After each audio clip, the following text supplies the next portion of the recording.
আওয়ামী নেতাদের জামায় আদরে আদালতে হাজির করা হয়েছে। হাসিনার গণহত্যাকারী বাহিনীর নেতারা দীর্ঘ 15.5 বছরের ভয়াবহ অপশাসনের জন্য ক্ষমা চাওয়া তো দূরে থাক, উল্টো আদালতে হুমকি দামকি দিচ্ছেন। হাজারো শহীদের রক্তের উপর দাঁড়িয়ে আরও বড় ফ্যাসিস্ট হয়ে ফিরে আসার হুমকি দিচ্ছে। এরা তো সেই মানুষরাই যারা প্রকাশ্য টকশোতে একজন বরেণ্য ব্যারিস্টারের চোখ তুলে নিতে চেয়েছে, কারণ তাদের আত্মা হচ্ছে খুনোখুনি, ডাকাতি, দস্যুবৃত্তির আত্মা দিয়ে পরিপূর্ণ। সেই আত্মা সেখানে পতিত আছে। এত বড় রক্তঝরা আন্দোলন, যে আন্দোলনে তারা মুগ্ধ, তারা আহনাফ, তারা আমাদের কি বলে যে আবু সাইদ, শিশু বাচ্চা থেকে শুরু করে এদের রক্ত নিংড়ে নেওয়ার পরেও ওদের ক্রোধ, ওদের ক্ষোভ, ওদের প্রতিশোধ কোনোটাই যেন থামছে না। প্রকাশ্য আদালতে দাঁড়িয়ে তারা যে সমস্ত হুমকি দিচ্ছেন, এটা তো ভয়াবহ একটি বিষয়। এই স্পর্ধা তারা পাচ্ছেন কিভাবে? বন্ধুরা, ভারতে পলাতক হাসিনা একের পর এক হুঙ্কার দিচ্ছে।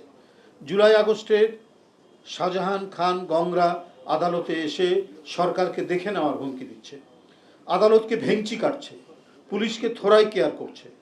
হাসিনার দোসররা আসামি হয়েও আদালতে যে অধ্যত্বপূর্ণ আচরণ করছে তা মূলত অন্তর্বর্তী সরকারকে অকার্যকর প্রমাণের এক গভীর চক্রান্ত। স্বরাষ্ট্র মন্ত্রণালয় ও পুলিশ প্রশাসন নীরবতায় তারা এমন আচরণ করছে। গত 15 বছর বিভিন্ন পাতানো মামলায় বিএনপির অনেক সিনিয়র নেতা ও আলেম ওলামাকে ডান্ডাবেরি পরিয়ে আদালতে তোলা হয়েছিল। তারা এখন কারাগারে ভয়াবহ অপরাধী। আওয়ামী নেতাদের জামায় আদরে আদালতে হাজির করা হয়েছে।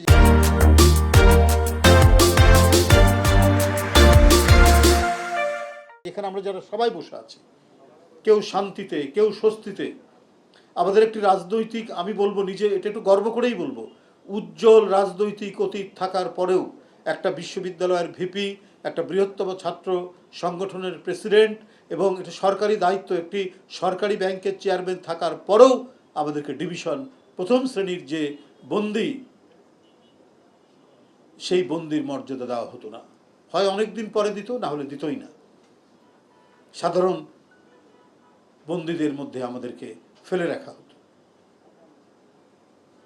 অথচ এরশাদের আমলেও দেখেছি আমরা, তখন তো যে স্টুডেন্ট লিডার, এরশাদের আমলেও কিন্তু আমরা ডিভিশন পেতাম। আর আমাদের যারা পরবর্তী যারা নেতা, তারাও গুরুত্বপূর্ণ, কেউ এমপি ছিলেন, কেউ গুরুত্বপূর্ণ নেতৃত্বে ছিলেন, তাদেরকে মানে হাত করা পড়িয়ে তাদেরকে তোলা হতো। ডিভিশন দূরে থাক, ডিভিশন তো আরো বড় ব্যাপার গেল, হাত করা পড়িয়ে তাদেরকে তোলা হতো। আর এরা জামায় আদরে আদালতে নেওয়া হচ্ছে এবং সেখানে হুমকি দিচ্ছেন।